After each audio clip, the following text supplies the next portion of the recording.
So let's just see who we have here. If you'd like to introduce yourself, just raise your hand. I'll acknowledge you, and then you can introduce yourself. You can tell us who you are, what you do, 30 seconds or less, and then from there, we'll move into the meeting. So who would like to go first?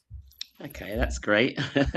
Thank you. Good morning, everyone. My name is Hope Daly, and I am a utility warehouse partner. I help both households and businesses to save money on their utility bills. That's gas, electricity, broadband, and SIM cards. I also show people how they can earn an extra income from home doing what I do, and I train them, support them, and mentor them to do so. Oh, hi there. Good morning. My name is Ehtisham. I work as a senior employment specialist for an organization called Twining Hestia.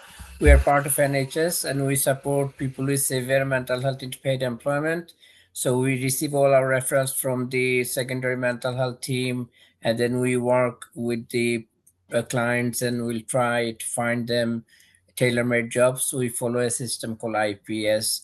So I'm part of the employment team based in Redbridge Mental Health Services. Morning, everyone. Good to see you. Yes, I'm an action coach, business coach, award-winning business coach, by the way, for the last 15 years. I typically work with business owners, micro business owners, and larger business owners who are founders and owners of the business. So I work with the directors directly, and particularly looking for businesses that want to scale. So, for example, of about 250,000 who want to scale to 1 million, or already doing 1 million and want to scale to multi-million. So that's typically what I do. And yeah, and restaurant industry is one of my favorites, but also trades and any other industries. Thank you. Excellent. Asari is also one of the key people in our retail team. So if anyone is in a retail business or wants to connect with retail businesses, Asari will be the man. Who's up next? Oh, yeah. Nice to see you all. I'm a restructuring specialist with Mercer and Hull. We're based over in the City of London, although I'm actually talking from my building site of a home office at the moment. Good to meet you all. Yeah, deal with restructuring, insolvency matters, anything like that, giving options to people. Thanks, Sean. And anybody else?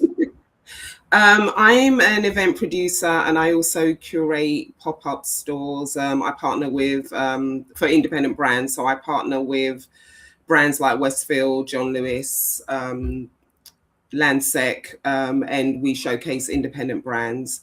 And I do a lot of creative events in the arts with corporates, public events, lots of themed art events. And I've just recently opened up a creative hub that will be basically showcasing arts, creative events, anything that anyone wants to do in the space. Excellent. So nice to meet you.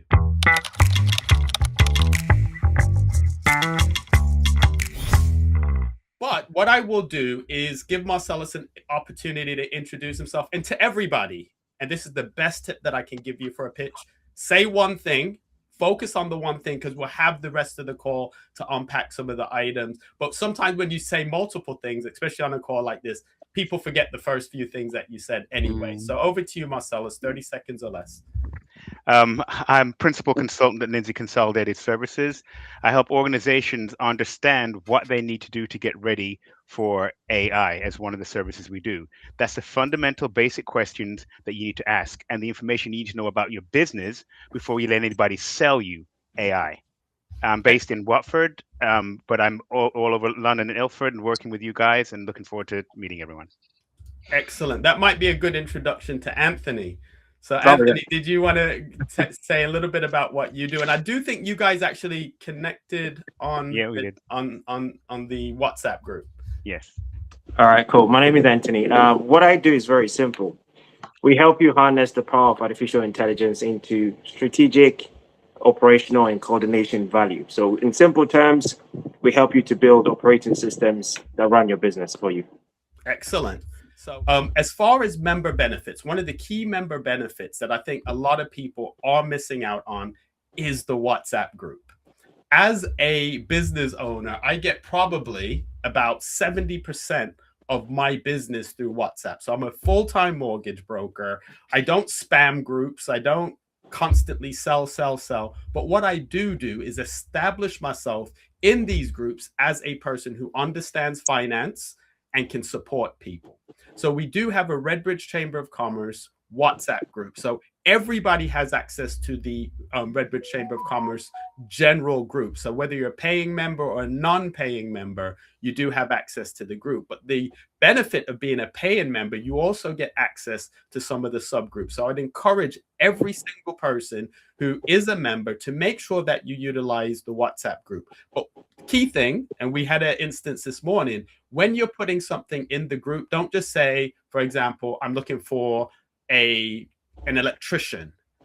Please give some detail that you can say that people can know what you're looking for. So just say, I'm looking for an electrician in East London, maybe the postcode to do X, because otherwise what will happen, you'll end up getting a lot of responses and you waste your time and you waste their time. So I would just encourage everybody to make sure that they use the WhatsApp group. The other thing that's super important is make sure that you follow us on Eventbrite, because the chamber is growing really fast and we have hundreds of members now.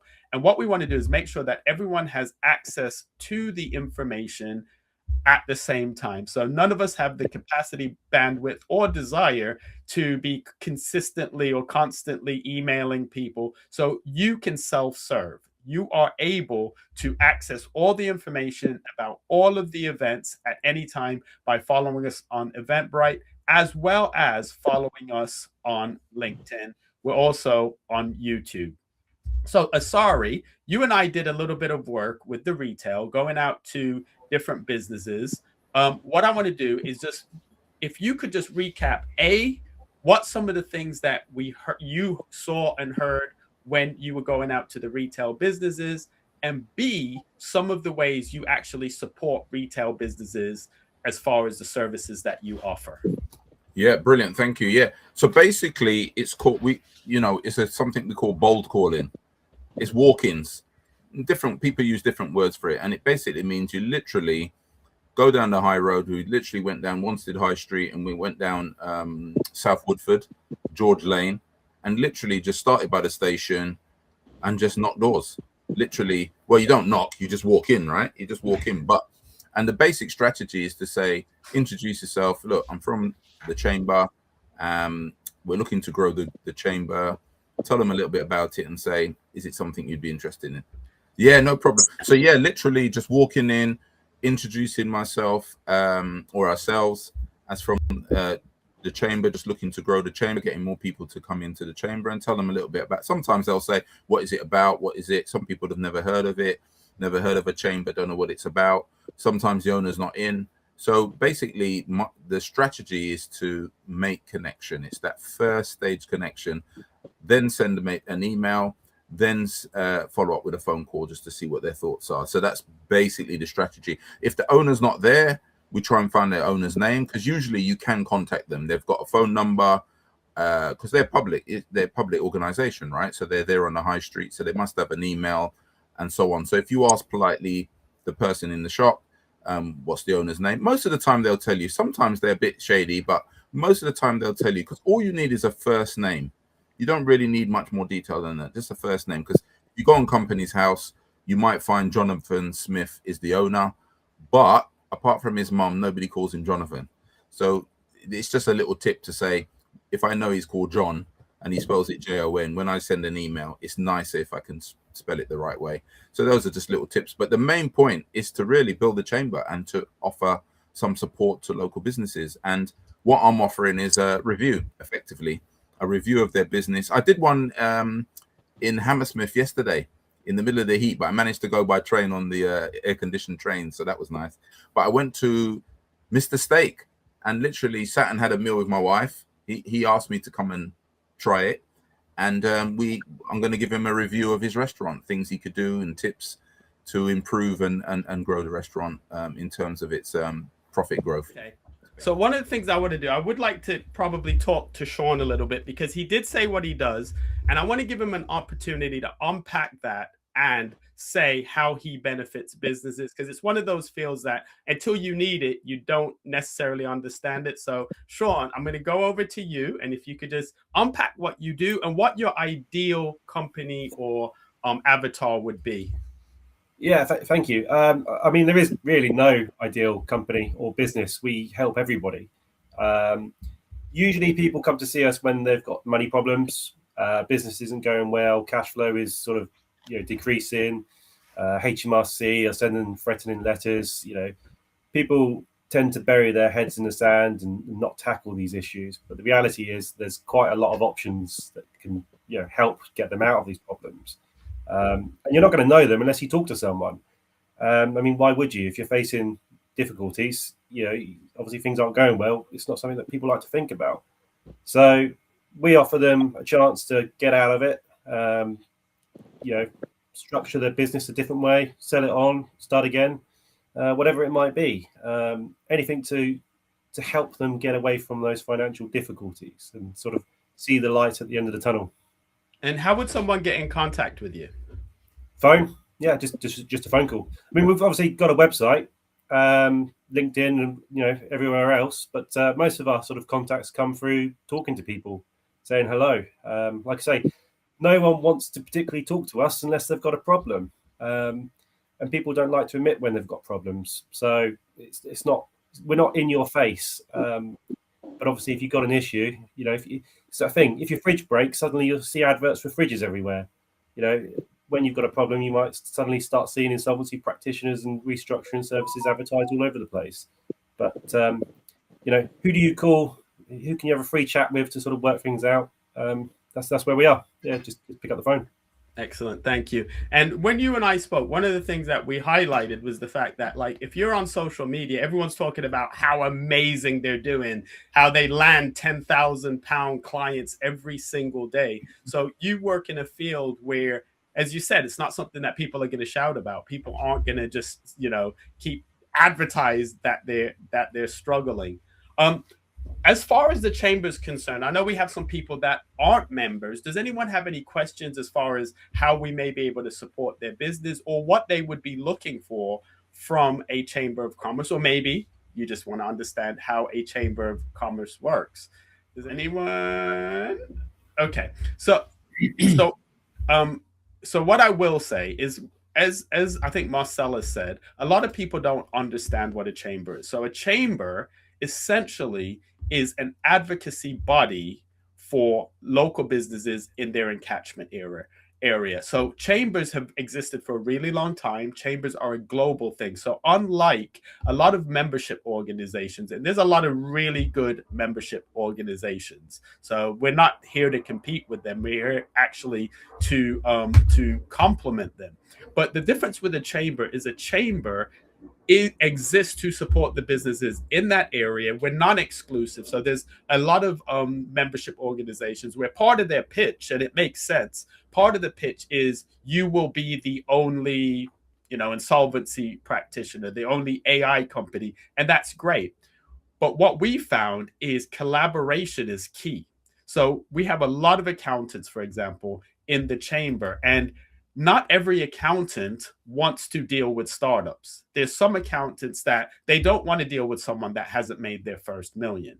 So they're the type of accountants that the larger firms, when someone approaches the larger firm and maybe they're a startup or maybe their turnover is 250,000, the larger firm can refer business to them.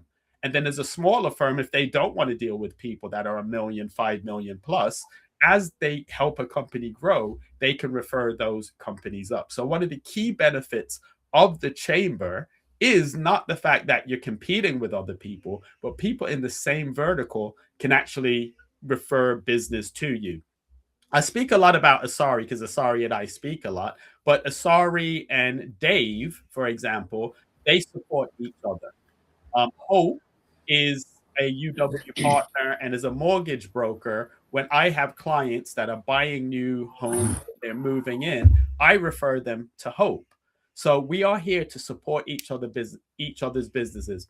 The other thing that you will benefit from being a chamber member is the fact that we do training. So we do one-on-one training, we do small group training, and we also do bigger events. So our monthly events during the regular part of the year, not so much during summer, our monthly meetings are about 90 to 120 people.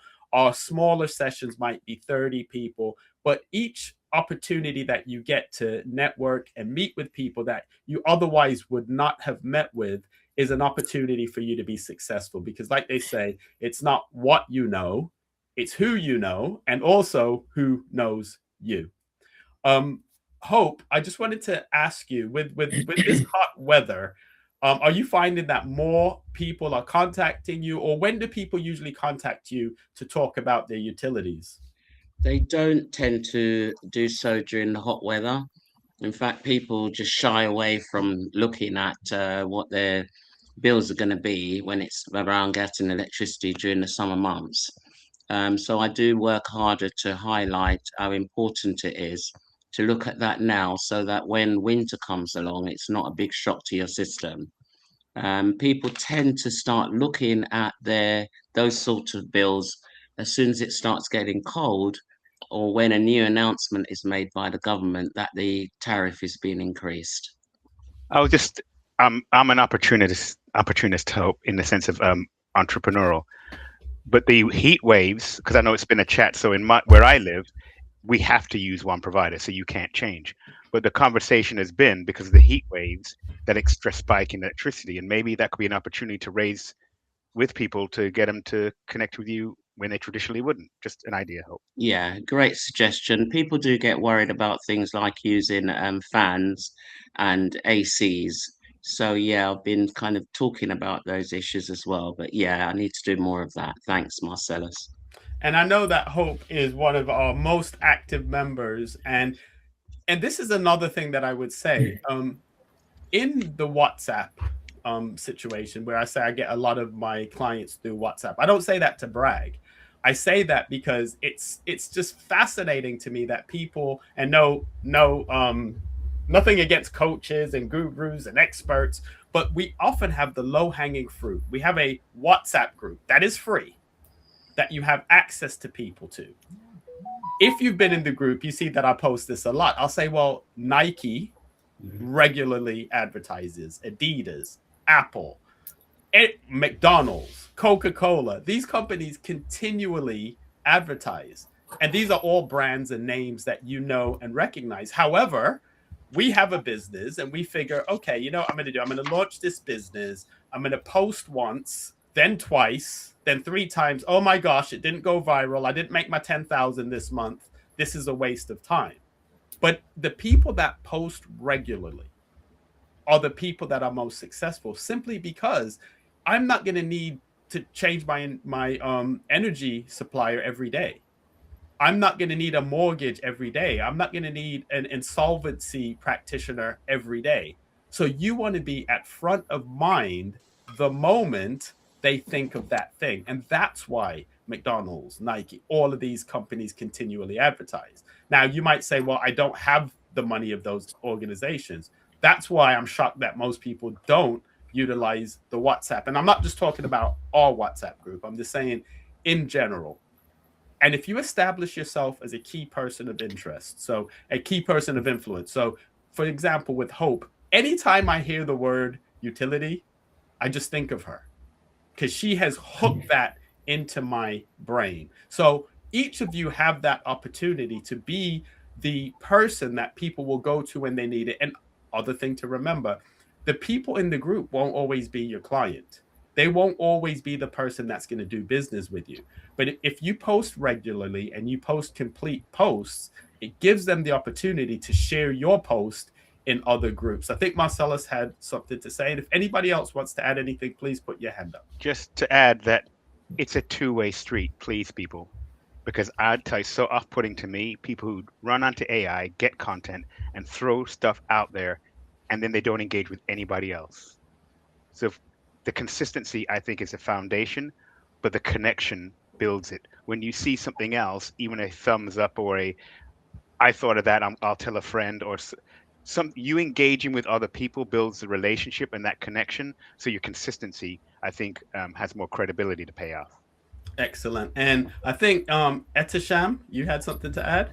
Yeah, I just basically this is something new to me. I've never heard. I heard of Redbridge Chambers of Commerce, but I never knew anything about it. I'm just trying to get my head around how we can sort of support each other, because I work for an employment team, and as a part of my role, we supposed to speak to different business employers to see how their business is doing and whether do they have vacancies and stuff for our clients. So how we sort of create a sort of partnership with chambers of commerce, if you could just give us some pointers, that would be very useful. That's a good question, and almost as if Asari sent you a message saying to ask that question. The answer is very simple. You just join. You join the Redbridge Chamber of Commerce. We, as I said, exist to support all the businesses. We have businesses that need your services. So once you join, you just make yourself visible and be active. So that's why I'm talking about, for example, the WhatsApp group. You join. If you're a paying member, you also get access to the specialist groups. But you join, you introduce yourself, you say what you do, and I would say once a week, just share a pointer, share a fact, share a tip that you establish yourself as a knowledgeable person in that area. Attend the meetings. As I said, we have monthly meetings. They're on the second Wednesday of each month, but for the rest of the year, they're on the second Thursday of each month. We give our members the opportunity to speak at our events, to exhibit at our events, and to host our events. So if you join, you could come to one of the meetings. You could do a 5-minute education moment or 15-minute presentation as a member. You can exhibit. So it's so simple. You just join. And as I said, we do have a free tier, because some people, they've been stung or they've been burned. I know I have been burned repeatedly with joining really expensive networking organizations. You join, all of the energy is put into getting you to join. Once you join, there's not really that much support. So our membership for most of our members is just £150 for the year. So it's less than £9 a month. And for that less than £9 a month, as I said, you get great opportunities to speak, exhibit, present, and network with other members. But yeah, I thought Hope was going to say, because Hope she's exhibited at our annual expo. She's one of the regular exhibitors. And as I said, because of that, she's one of the first people that I think of when I think about utilities. We're going to be wrapping up over the next 5 minutes. But firstly, I just want to let everyone know, if you are currently a member, we do have a member app. So make sure that you're engaged with the app, because the app is what we're using to drive the directory. So the directory is being built out. The other thing about the app is where you can actually submit yourself to be featured. So we feature a member every other week and a business every other week through our newsletter and our social media. So it's it's an opportunity again to promote yourself, promote your business, get your business out in front of people. As I said, the LinkedIn group is growing. And my LinkedIn connections, I have about 15,000 LinkedIn connections. So if you post and you tag me in and it's an interesting post, I will either comment, or I do tend to repost a lot of stuff. So these are all things that are added benefits. And for, as I said, most members, it's £150 a year. So most of us are going to be in a position where just making one sale will more than pay for the 1 year's membership. We're going to close out. But before that, I just want to remind everyone, we have the main group. We also have subgroups. So as I said, Asari is the one that manages the retail group. So that's the retail businesses. We have a business services group. This is where the accountants, solicitors, anyone that provides a service to businesses, that's where they would congregate. We have a Gen Z group. That one's being built out. We have a women in business group. We have a charity and social group. And we have the property and finance group. So as a member, you get access to the general group, but as a paying member, you do get access to the subgroups. But as a reminder, we have quite a lot of events going on over the summer. So please, please, please do your best to follow us on Eventbrite. And I guess the other thing I would say, if you sign up, please show up. We do find that, especially with free events, people sign up and then they don't show up. Things change and things happen, but we want to manage our resources really well. So if we know how many people are coming, it's a lot easier to do that. So I appreciate everybody who has joined, and you will receive an email with joining information if you're not currently a member. And if you are currently a member and you haven't already submitted a form to be featured, please go ahead and submit that form. Thanks for one quick question. Yes, sir. What's the best way to get how do we get onto the app? Maybe I've forgotten. You just go to I'll put the link in the thing, but I'll put the link in the WhatsApp. So okay. I'll put the link in the WhatsApp. Thanks. Really good question, because people seem to miss that quite a bit. So I'll put the link in the WhatsApp, and thanks for watching, or thanks for joining. And hopefully we'll see you on August 8th at our social.